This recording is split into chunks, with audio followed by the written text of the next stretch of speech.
예.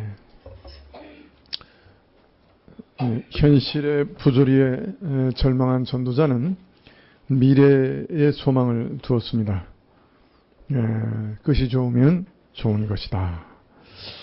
그러나 이런 미래지향적인 삶에 치명적인 타격을 가하는 사실을 발견했는데, 그것은 해 아래에서의 삶이 어떤 원칙대로 지켜지지 않는다는 것입니다.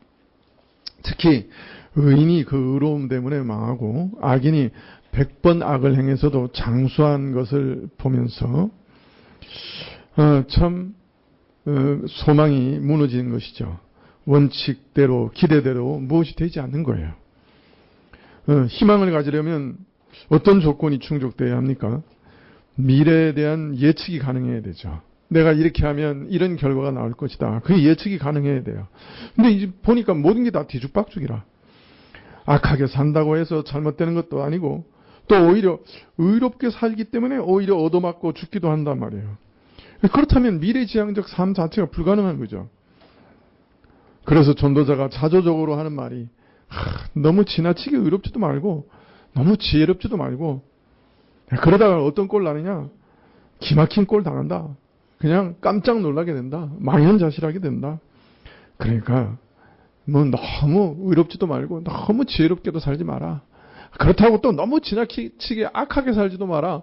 그렇게 살다가는 정말 제명대로 못 산다.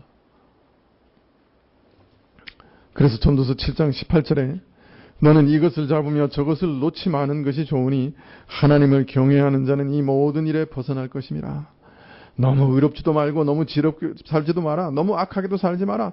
이것도 붙잡고 저것도 붙잡고 놓치지 마라. 하나님을 경외하는 자는 양쪽이 함께 간다. 극단에 치우치지 않는다. 현실은 원칙이 참 정확하게 지켜지지도 않고, 그렇다고 정확하게 안 지켜지는 것도 아니라, 현실은 이렇게 지극히 애매한 고로 이쪽도 놓치지 말고 저것도 놓치지 말아야 된다. 선악의 질서가 칼같이 지켜진다고 하면 원칙을 따르면 돼요. 이 원칙이 의미가 있는 거예요. 또 아예 안 지켜진다 그러면은 무시하고 살면 돼요. 그런데 현실은 참 그 인과응고의 법칙이 지켜지기도 하고 또 안 지켜지기도 해요. 예. 이런 상황에서 최선의 방책은 선이든 악이든 적절히 붙잡고 가는 수밖에 없다. 이렇게 참 탄식하고 있는 거죠. 지난 시간에도 말씀드렸지만은 전도자가 이런 말을 하는 것은 다른 진의가 있어서요. 이렇게 살라고 하는 거 아니죠. 예. 현실 속에서 의롭게 사는 것이, 외골수로 사는 것이 불가능하니 적당히 너무 치우치지 말고 지혜롭게 처신하면서 살아야 된다. 하나님을 경외하는 자들도 이게 예외는 아니다. 이 말은 먼저는 원칙이 무너진 사회에서는 이처럼 경건하게 사는 것이 의미가 없다 하는 말씀을 하시는 것이죠. 원칙이 무너지면 올바르고 정직하고 경건하게 사는 것이 참 무슨 의미가 있느냐. 아무 의미가 없어진다 하는 이게 자조적인 표현인 것이죠. 더해서 지금 미래지향적인 삶을 추구하는 자들에게는 이런 현실은, 원칙이 지켜지지 않는 현실은 미래에 대한 소망을 버리게 만드는 것이라 참 소망을 접게 하는 것이다. 그런 말씀이고, 마지막으로는 이 말씀은 고고한 이상을 마음에 품었을지라도 그것을 실현할 능력이 인간에게 있는가? 결국은 현실과 타협할 수밖에 없는 비참한 상황 아닌가? 이런 사실을 자조적으로 고백하고 있는 것이라고 할 수 있습니다. 인간은 자신의 순수하고 온전한 이상을 실현할 도덕성이나 실천적 능력이나 방법을 가지고 있지 못해요. 그래서 세상에서 죄 짓지 않는 그런 사람은 없는 거예요. 다 참 완전치 못해요. 그래서 전도자는 오늘 말씀에서 이 점을 다시 지적하고 있습니다. 과연 사람은 자신의 그 이상을 실현할 만한 능력이 있는가? 의인이라고 하는 존재는 가능한가? 이 질문으로 인간 자신이 누군가 하는 것을 다시 보게 만들고 있습니다. 19절에 지혜자가 지혜로 성읍 가운데 열 유서보다 능력 있게 하느니라. 또 지혜를 또 칭찬해요. 예. 지혜라고 하는 것이 얼마나 강력한 힘과 능력을 가지고 있는가. 성에 있는 열유사들, 권력자들, 방백들, 참 신분이 고귀하고 세상에 능력이 많은 사람들, 이 사람들보다 10배의 능력을 가져다 준다. 이 사람들 10명의 능력을 합친 것보다 이 지혜를 가진 자에게 훨씬 큰 능력을 가져다 준다.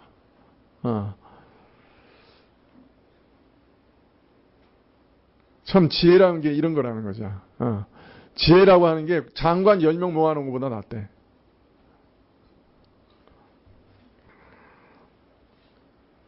자, 그렇게 칭찬해놓고 갑자기 20절에 선을 행하고 죄를 범치 아니하는 의인은 세상에 아주 없느니라. 이게 무슨 말이에요? 지혜는 강력한 힘이 된다. 참 어떤 성에 있는 열방백 통치자보다 위대하다. 지혜의 힘은 이렇게 강하다. 그런데 선을 행하고 죄짓지 않는 의인은 세상에 아주 없다. 선만 행하고 죄짓지 않는 의인은 세상에 아주 없다. 이거 두 개가 어떻게 매치가 되는 거죠? 이 두 개를 합쳐놓으면 무슨 얘기가 되는 거예요? 이거 어떻게 연결되는 거예요?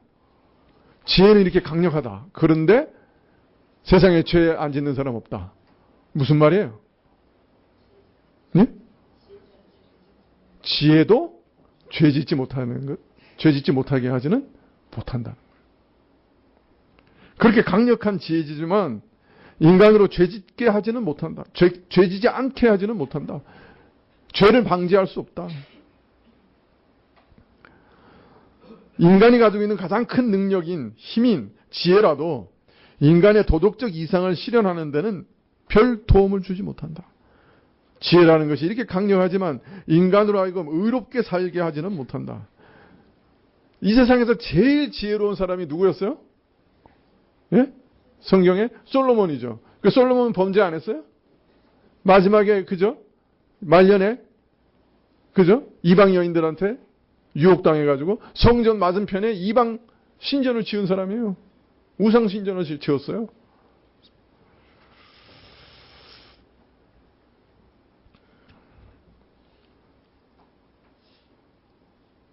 지혜가 아무리 뛰어나도 죄를 범하지 않는 의인은 만들어내지 못해. 인간 중에 아무리 탁월한 자라도 그 지혜와 지식과 인격과 도덕적 품성과 훈련과 자기절제와 노력이 탁월한 자라도 선만 행하고 죄 안 짓고 의롭게 사는 인생 없어. 탁월한 자, 지혜로운 인간도 그렇다고 하면 범인이야 말할 것도 없죠.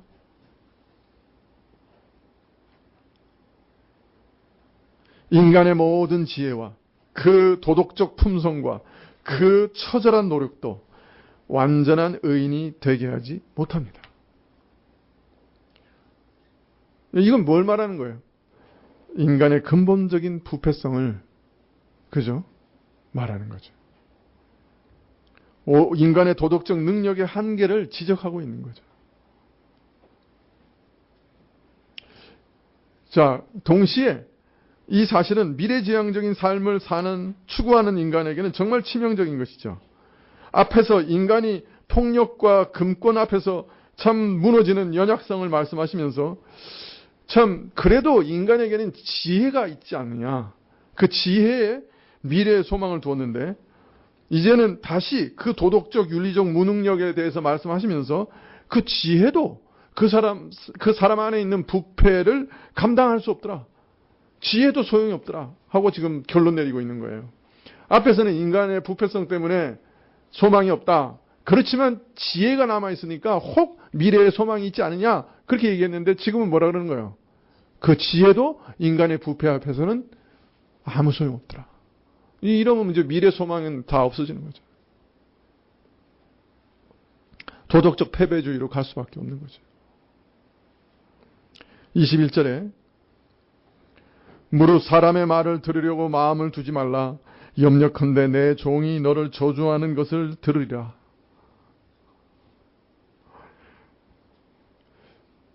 사실 이거 제가 아주 좋아하는 말씀 중에 하나예요.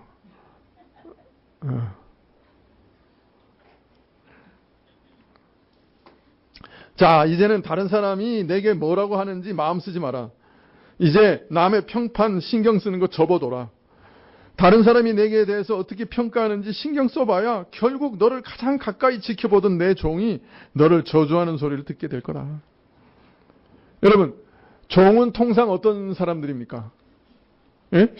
주인이 제일 함부로 대할 수 있는 대상이죠. 예. 종은 그 주인의 부패한 성품에서 쏟아져 나오는 폭력을 무방비 상태로 당할 수밖에 없어요. 바로 그 종이 내 인격과 도덕적 실상을 누구보다 확실하게 체험하고 경험으로 아는 내 종이 너를 저주하는 소리를 듣게 될 거다. 이건 종에만 국한된 거 아니죠. 예. 요사이 말로 하면 어때요? 내 가족이, 내 남편과 아내와 자식이, 내 부하 직원이, 그죠? 예, 그 말이죠. 내 실상을 참 잘 아는 사람들이 말하기를, 우리 거의 그렇고 그런 사람이야. 우리 아버지 알고 보면 다 그래. 부하 직원, 우리 부장님 그냥 X야, X. 그런 소리 듣는다.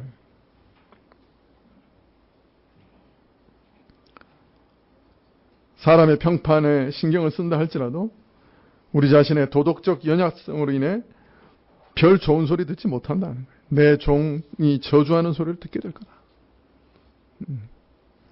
22절에 너도 가끔 사람을 저주하는 것을 내 마음에 아느니라. 너를 저주하는 종의 말을 들어도 너무 고깝게 여기지 마. 너도 여러 번 남에게 저주하는 것을 내 양심이, 내 마음이 알지 않느냐? 가끔이라고 번역했는데요. 정확히는 여러 번이라 말이에요. 여러 번. 너도 다른 사람을 여러 번 저주하는 것을 내 마음이 알고 내 양심이 증거하지 않느냐? 이처럼 다른 사람들에 대해서 내가 불평불만을 품고 저주하는 것 내 양심이 알고 있지 않느냐? 사실 누구나 이런 양심의 가책을 가지고 살지 않습니까? 우리는 그 누구도 이런 도덕적 비판을 피할 만큼 완전하게 살지 못해요. 다른 사람의 욕먹을 짓 많이 하고 또 다른 사람을 욕하기도 하고 그렇게 살아가는 거죠. 달리 말하면 인간의 도덕성과 실천 능력이라는 것이 겨우 이 정도의 것이라는 거예요.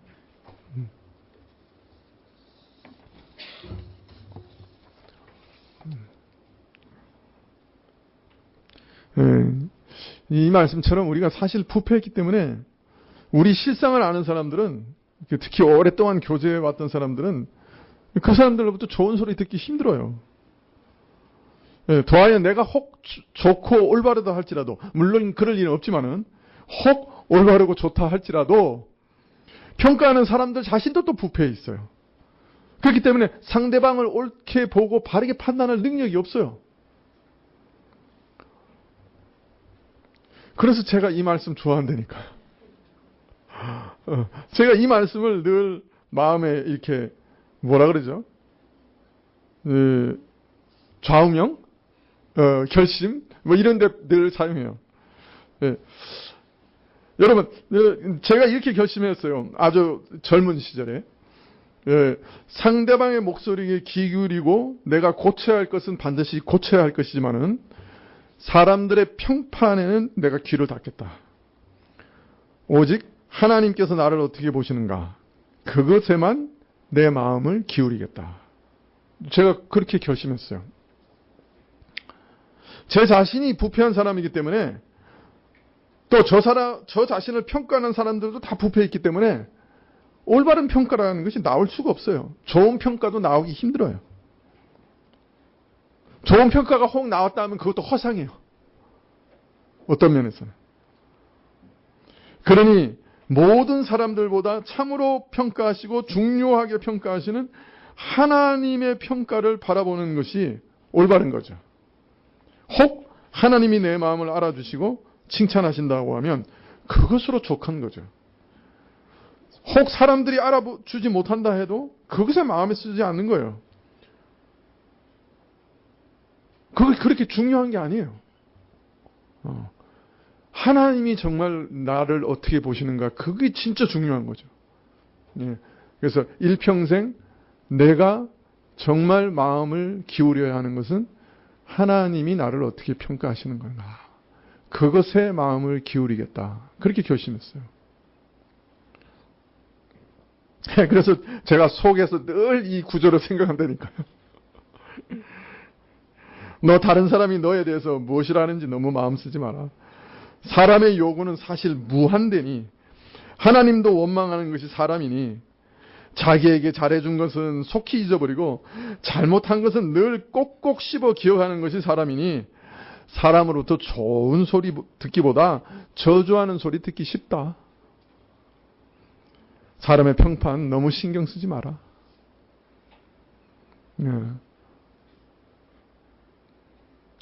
그러면요 상당히 편해요. 살아가는 게. 여러분 우리가 얼마나 사람 평판에 이렇게 그냥 조마조마하면서 살아갑니까?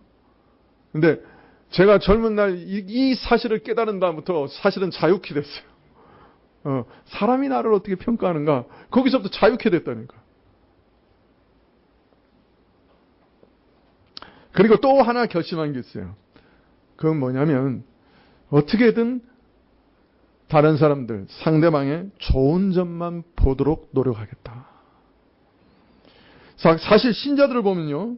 우리에게 모두가 다 좋은 점이 있어요. 하나님이 성령이 주신 아주 귀한 것들이 신자들에게 다 있어요. 더하여 옛사람의 아주 더러운 것, 모자란 것, 악한 것 그런 것이 또 신자들에게 다 있어요. 없는 사람 없어요.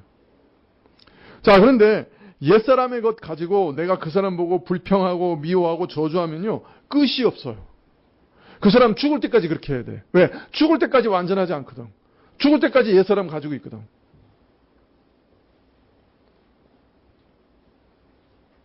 그러나 하나님이 주신 좋은 점, 장점, 성령이 주신 귀한 성품과 은사 이런 거 보면 또 어떤 때는 한없이 귀하고 정말 사랑스러워요. 그래서 제가 결심했죠. 사람들의 좋은 면만 보자. 성령이 주신 그 선물들만 보고 기뻐하자. 이게 두 가지가 제 마음속에 모든 인간관계 안에 있는 그 밑바닥에 있는 원리입니다. 제 좌우명입니다. 그것이 습관이 되고 제 눈이 되기를 저는 늘 기도합니다.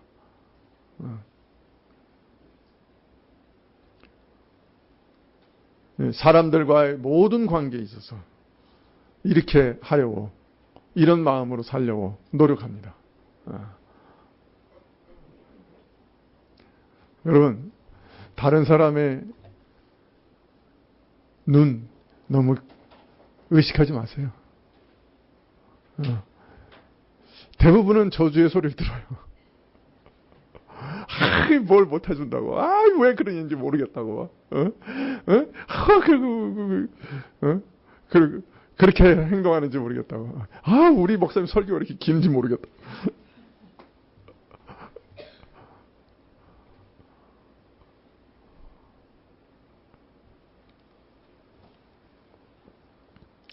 자, 그런데요. 오늘 너 다른 사람들에 대한 평판 이제 접어라. 신경 꺼라. 그래봐야 너 가장 가까이 있는 너를 지켜보던 내 종이 너를 저주하는 소리 듣게 될 거야. 너도 다른 사람들 여러 번 저주하지 않느냐. 여러분 이 말은 이 전체적인 그 미래지향적인 삶에 대한 것에 어떤 영향을 끼치는 거예요. 미래지향적인 삶은 두 가지였어요. 중요한 게. 첫 번째는 끝이 좋아야 된다. 두 번째는 아름다운 이름을 남겨야 된다. 그런데 지금 어떻게 된 거예요? 아름다운 이름을 남기려고 보니까 이름을 남겼어요? 아니면 저주를 받아요? 예? 저주를 받아. 미래지향적인 삶은 어떻게 됐어요? 끝났어요.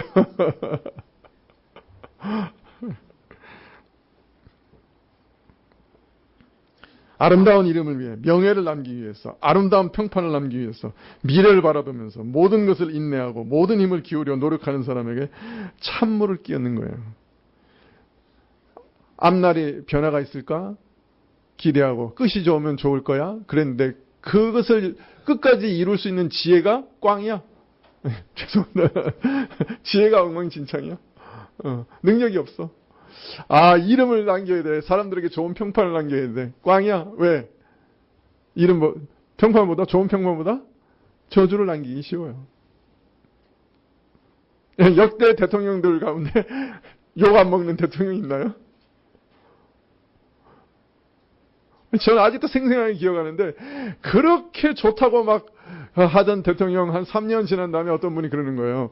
그분 고향 앞바다에 엄지손가락이 둥둥 떠다닌대. 왜 그러니까 그때 왜 내가 그 사람을 찍었냐 그래서 손가락 잘라냈다고. 그 소리를 들으면서 아주 오싹했어요. 사람이 그런 거예요.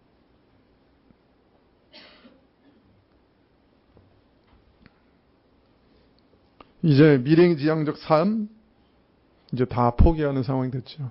망했어요. 자, 이어서 또 지혜에 대한 말이 나옵니다. 7장 23절에 내가 이 모든 것을 지혜로 시험하며 스스로 이르기를 내가 지혜자가 되리라 하였으나 지혜가 나를 멀리하였도다. 자, 내가 지금까지 이 모든 일들은 이 기록하고 있는 모든 내용들은 내가 이 지혜로 행한 일종의 시험이야. 이 어떤 테스트한 실험이에요. 그걸 기록하고 있는 거예요. 자신의 헤아려 인생이 무엇이며 인생을 어떻게 살아야 되며 인생의 의미와 가치가 무엇인가 발견하기 위해서 다양하게 지금 실험을 하고 있는 거예요. 그리고 그 실험에서 가장 중요하게 사용하는 수단이 뭐냐? 지혜, 이성이라고 말합니다. 그런데 이 실험이 실패하느냐 성공하느냐 하는 것은 결국 내가 뛰어난 지혜, 이성을 가졌느냐 못 가졌느냐 달려있는데 그렇게 말해도 과언이 아닌데 지금 고백하기는 뭐라고 고백합니까? 이런 지혜를 얻고자 백방으로 노력했다. 그런데 어떻게 됐다고요? 예?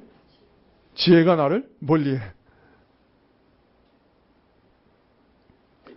이런 노력이 절망으로 끝났다는 거예요. 지혜를 얻으려고 노력한다고 해서 지혜가 얻어지는 게 아니더라는 거예요. 야, 내가 지혜 있는 사람이 돼야지. 내가 참 이성적으로 참 올바르고 똑똑한 사람이 돼야지. 그랬더니 지혜가 나를 멀리해. 사실 그렇죠. 세상 공부도 어떻습니까? 예? 공부 잘하고 싶다고 다 공부 잘해집니까? 예? 아니죠. 내가 이전에 한번 얘기했죠. 우리 고등학교 때 늘 1등, 2등 하는 놈이 있는데 그 놈은 그때 제가 그러니까 그 상당히 오래됐는데 그때 벌써 밤마다 춤추러 다녔어요. 고고장 가가지고. 전교 1등, 2등 하는데 진짜로 고고장에 다니는 거예요. 근데 시험 치면 1등, 2등이야. 우리는 그냥 밤새워가지고 며칠씩 밤새워서 공부해도 못 따라가. 그거 신기하더만. 그놈이 어떻게 됐는지 지금도 궁금한데. 아니, 지혜를 내가 얻고 싶다고 해서 얻어지는 게 아니에요. 내가 더 지혜로울 어떻게 하면 지혜로울 수 있을까? 더 온전하고 넓고 깊은 이해를, 깨달음을 얻을 수 있을까? 애를 써봤지만, 결과적으로 확인한 것은 지혜라는 것이 내게 멀더라. 지혜라는 것이 내게 나오는 게 아니더라. 내게서. 지혜의 근원은 참 내게서 멀더라. 지혜의 근원이 내게 있지 않더라. 아무리 지혜롭고 하려고 애를 썼지만, 지혜를 얻으려고 애를 썼지만, 지혜는 참으로 나에게 먼 것이라. 그러니까 다른 사람이 내게 주지 않으면 얻을 수 없는 것이다. 지혜의 근원이 내게 없으니까. 이제 그걸 얘기하고 있는 거예요. 예.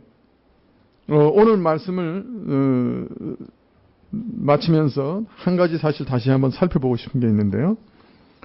전도서 7장 20절에 선만 행하고 죄를 범치 않은 의인은 이 세상에 하나도 없다. 이 말씀입니다. 선만 행하고 죄를 범치 않은 의인은 세상에 하나도 없다. 이거 어디서 들어본 것 같지 않아요? 다른 성경에서? 어디서 들어보셨어요? 혹시? 예? 예? 로마서에 어디? 뭐라고 돼 있어요? 의인은 없나니? 하나도 없다. 그거 어디 있어요? 로마서 3장 10절 이하에 한번 보십시다. 한번 찾아보십시다. 3장 10절 이하를 찾아보십시다.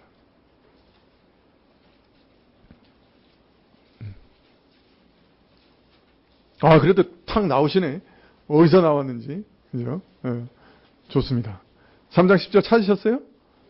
예, 로마서 3장 10절. 로마서는 신약에 있어요.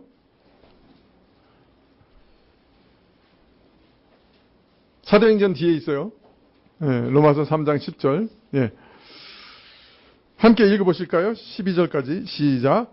기록된 바 의인은 없나니 하나도 없으며 깨닫는 자도 없고 하나님을 찾는 자도 없고 다 치우쳐 한 가지로 무익하게 되고 선을 행하는 자가 없나니 하나도 없도다. 자, 그런데 3장 10절에 처음 시작할 때 뭐라고 되어 있어요? 기록하였으되, 기록되었어요. 어디서 기록되었다는 거예요? 예? 어디에 기록됐다는 거예요? 구약 성경에. 그죠? 구약 성경에 기록된 대로 의인은 없나니 하나도 없다. 자, 어디 기록되어 있는 거예요? 네, 많은 학자들은 오늘 이 전도서 본문을 그 근거로 삼습니다. 네. 의인은 없나니 하나도 없다 하는 말이나 선만은 행하고 죄를 범하지 않는 그런 의인은 이 세상에 하나도 없다. 그죠? 같은 말이죠? 그죠? 그걸 축약해서 의인은 없나니 하나도 없다 이렇게 얘기한 거예요. 그죠?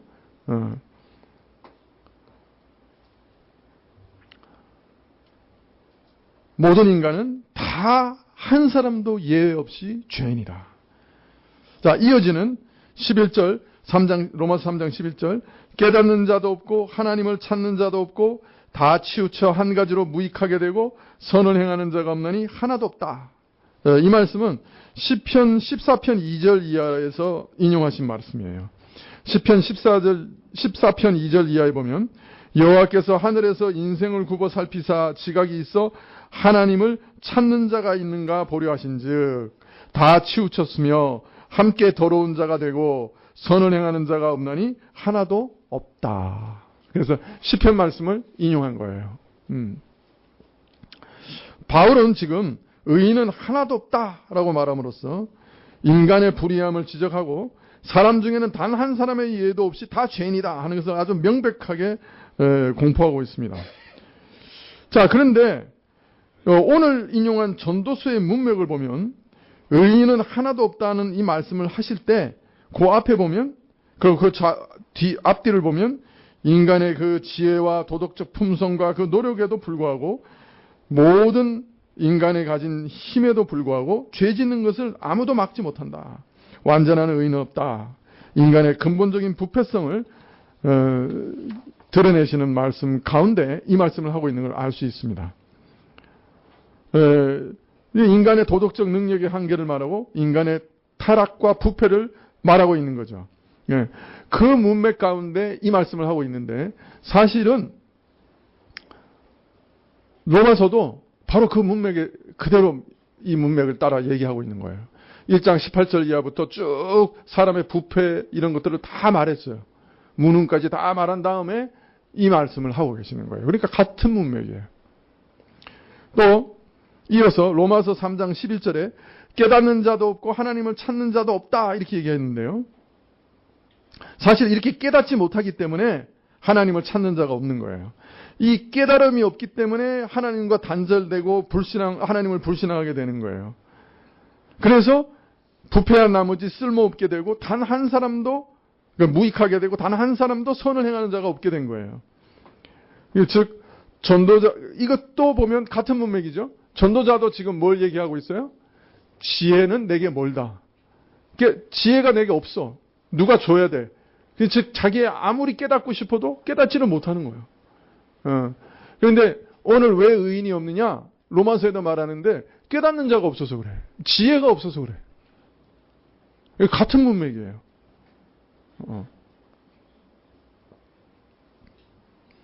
지혜를 얻고자 해도 지혜 근원이 내게 없어. 다른 말로 말하면 인간 스스로의 지혜로는 하나님을 찾을 길이 없는 거예요. 하나님을 깨닫고 그분이 누구신지를 알고 바로 찾을 길이 없어요. 우리 지혜는 심히 어두워져서 우리 이성으로는 하나님을 올바로 찾을 수가 없어요. 믿을 수가 없어요. 하나님이 기뻐하시는 선을 행할 수가 없어요. 바로 이게 전도서와 로마서의 일치된 문맥이에요. 자, 그러면 우리 지혜로 할 수 없는 일을 어떻게 우리는 얻을 수 있습니까? 사실 오늘 전도사가 준 평가, 단 한 사람의 의임도 없다고 하는 평가를 내가 정말 이해하고 받아들이기 위해서는 내가 하나님의 법 앞에 서야 돼요. 근데 하나님의 법 앞에 아무리 선다 할지라도 그 법을 깨닫게 하시는 성령의 은혜가 없으면 깨달을 수가 없어요. 그래서 성령이 하나님의 말씀을 통해 내가 누군지를 알게 해 주셔야, 말씀을 비춰서 내가 누군지를 말씀 속에서 발견해야 비로소 의인은 하나도 없구나 하는 것을 깨달을 수 있어요. 그렇지 않으면 그 바리새인들은 성경을 다 애우고 있었던 사람들이에요. 구약 성경을 다 애우고 있는 사람들인데도 자기가 얼마나 무서운 죄인인지 깨닫지는 못했어요. 성령께서 깨닫게 해주시지 않으셨기 때문에. 지혜가 뭔 거예요? 지혜의 근원이 바리새인들한테 없었어. 사람한테 없는 거예요. 지혜는 누가 줘야 되는 거야. 그러니까 깨닫게 해주셔야만 깨달을 수 있어요. 여러분, 목사가 설교를 못해서 못 깨닫는 것도 있겠지만 중요한 거는 성령이 비춰주셔야만 깨달아져요. 그러니까 여러분, 설교를 들으실 때 제일 중요한 게 뭐예요? 기도하시는 거예요. 여러분, 내 지각이 이해한다고 해서 깨달아지는 건 아니에요. 깨닫는다고 하는 건 내 영혼에서 아는 거예요. 빛처럼 비춰오는 거예요. 그래서 내가 정말 아는 거예요. 깨닫는 거예요. 내가 예수님 아니면 살 길이 없구나. 이대로 있으면 큰일 나는구나. 그거 어떻게 깨닫냐고요. 율법의 말씀이 깨달아져야 깨달아지는 거예요. 그게 눈에 비쳐야 아는 거예요. 평생을 성경을 완전히 다 알고 그것만 연구하는 독일의 신학자들도 예수님 못 믿어요. 그런 사람 많아요. 제 아는 교수님 한 분이 독일에서 유학했는데 자기 그 지도교수가 암에 걸려서 죽는다는 얘기를 듣고 비행기 타고 지도교수 만나러 갔어. 그 사람이 마지막으로 손을 붙잡으면서 너 예수님 믿지? 예, 예수님 믿습니다. 넌 좋겠다. 그러고 죽었다는 거예요. 신약을 달달달 애우는 사람이에요. 한자도 안 틀리고. 그런데 예수님 못 믿는 거야. 깨달아지지 않는 거예요. 자기가 왜 예수님이 필요한지 모르는 거예요. 그런데 이제 죽음 앞에 서니까 자기는 아무것도 없는 거야. 그렇다고 지금 믿어지진 않고. 위문하러 온 제자한테 야, 너는 참 좋겠다. 그랬다는 거야.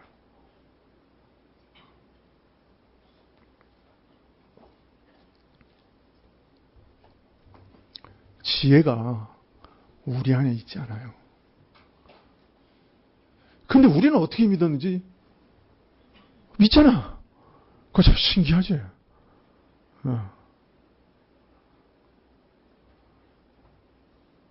그게 선물이란 말이에요. 내게 없었던 지혜를 하나님이 주신 거예요.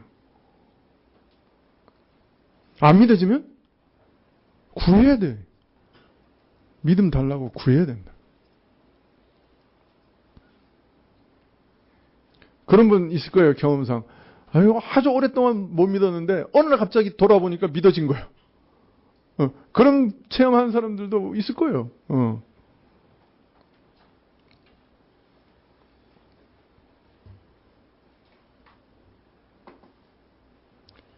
예, 사실 내가 죄인이라고 하는 걸 인정하는 것은 내 모든 가능성, 내 모든 능력, 내가 가지고 있는 도덕성, 내 선함을 다 부인해야만 깨달을 수 있는 거예요.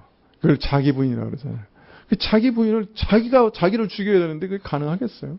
그래서 사실 이게 믿는다고 하는 건 너무 쉬운 건데, 근데 자기가 죄인인 걸 인정하고 자기가 정말 거지같이 빈손이라는 걸 인정하고 예수님 나를 구원해 주세요 하고 이렇게 예수님을 붙드는 거는 사실은 자기를 죽이는 것만큼 힘든 거예요. 왜냐하면 자기 있는 모든 가능성을 버려야 되거든. 그래서 예수님을 정말 믿는다는 말은 예수님만 믿는다는 거예요. 내가 가진 모든 걸 안 믿는다는 거예요. 내가 가진 능력, 내가 가진 공로, 내가 가진 모든 선함 다 하나도 의지하지 않고 다 하나도 안 믿고 예수님만 믿는다는 거예요. 그래서 내가 예수님을 진짜 믿나 안 믿나 그거 어떻게 알 수 있어요? 내가 예수님 외에 다른 어떤 것도 안 믿을 때 내가 믿는 걸 확신할 수 있는 거예요. 내가 목사 노릇 몇십 년 했으니까 구원받겠지. 내가 이민족에 가가지고 이렇게 고생했으니까 구원받겠지. 그런 사람은 구원 못 받아요.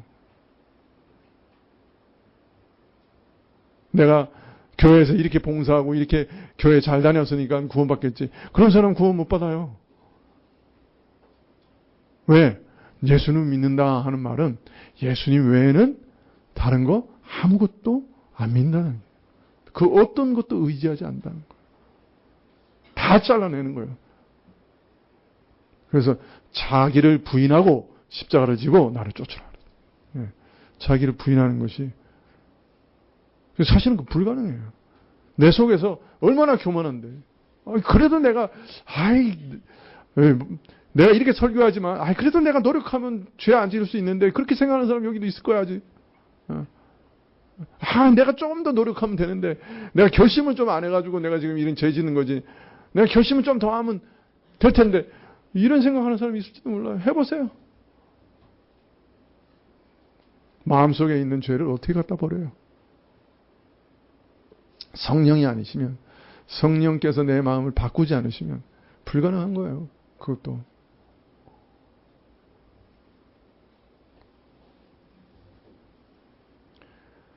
예수님을 붙잡을 수 있는 사람은 마음이 가난한 사람만 붙잡아요.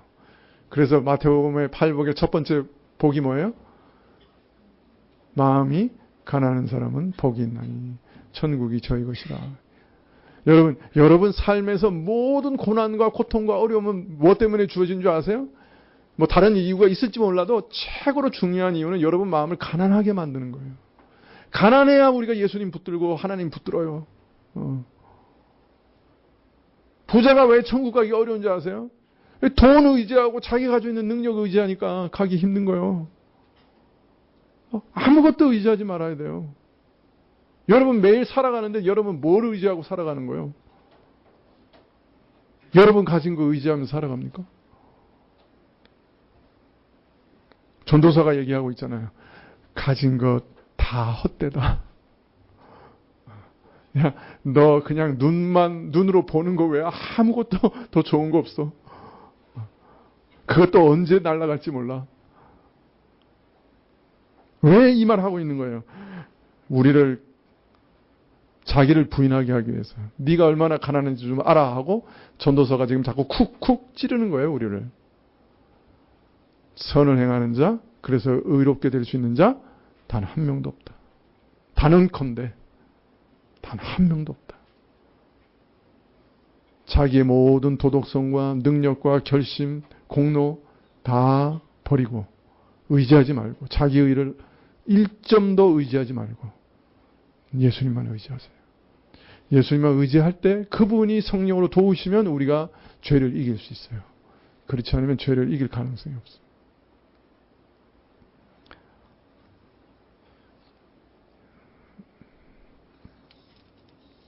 이런 설교를 수십 년째 해도 여전히 그래도 내가 좀 더, 그게 우리 안에 있는 강력한 죄의 세력이에요. 자기를 의지하는, 자기의를 의지하는. 그래서 제가 이거 한 달에 한 번 해도 여러분 괜찮아요, 사실은. 그래도 괜찮아요. 그만큼 우리 속에 있는 게 강하거든요.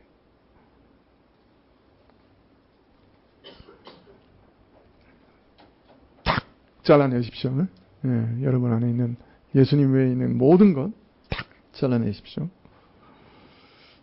우리 가난함을 성령께서 깊이 참으로 빛을 비추어 깨닫게 하시기를 기도합니다. 그럴수록 우리는 예수님을 더 분명하게 붙듭니다. 기도하시겠습니다.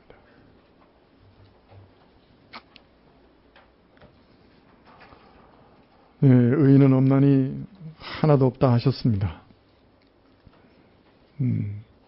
그 말씀 저희가 믿게 하시고 참으로 우리를 의지하던 모든 것, 우리의 도덕성과 우리의 선함을 의지하던 모든 것 다 내다버릴 수 있도록 허락해 주십시오.